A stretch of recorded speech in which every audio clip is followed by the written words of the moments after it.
نبی سارے ماشاءاللہ بہت ہی خوبصورت انداز میں جناب احمد یار فریدی صاحب اپنا کلام پیش کر رہے تھے. آپ کا بہت شکریہ, آپ ہمارے پروگرام میں تشریف لائے.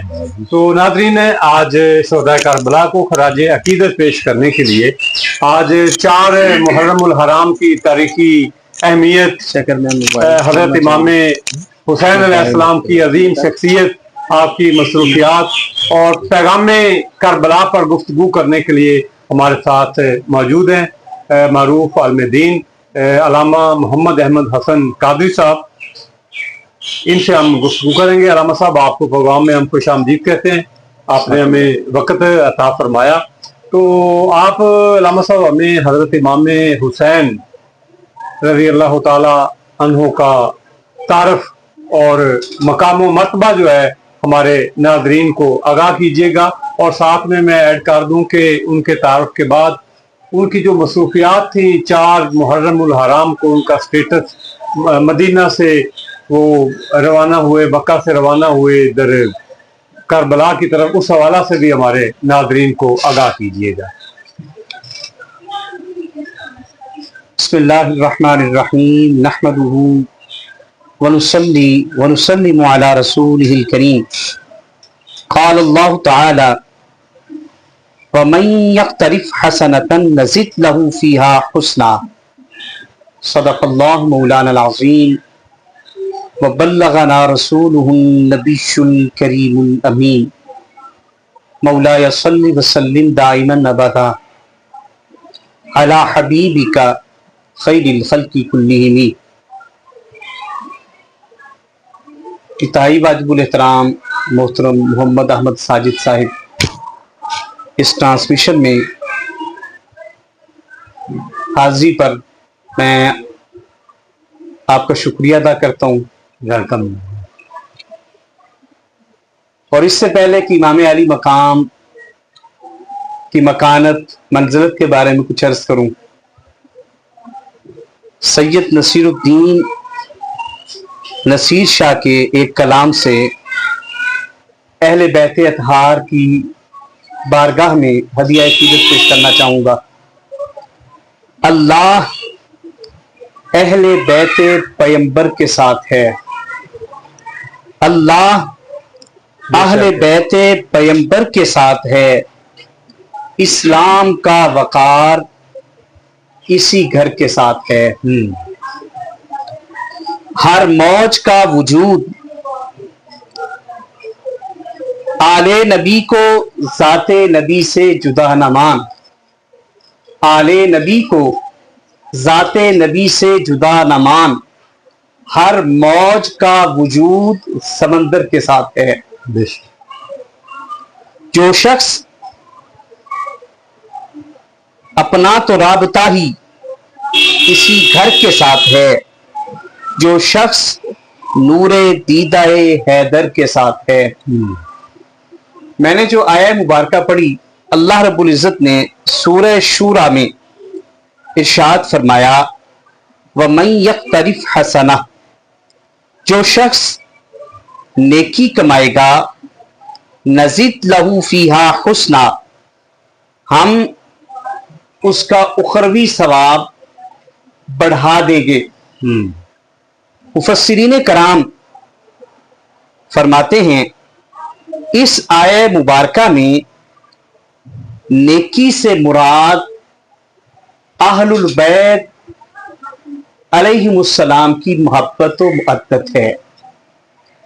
حضرت سیدنا امام حسن رضی اللہ تعالی عنہ جو امام علی مقام کے بڑے بھائی ہیں, اور جن کے بارے میں سرکار صلی اللہ علیہ وسلم نے فرمایا ان الحسن والحسین سیدا شباب اہل الجنہ. ان سے پوچھا گیا ما ہوا اقتراف الحسنہ, آپ بتائیں اقتراف حسنہ سے کیا مراد ہے؟ فرمانے لگے مودتنا اہل البیت, وہ نیکی جس کا رب ثواب بڑھاتا ہے وہ ہم اہل البیت سے مودت کا نام ہے. سبحان.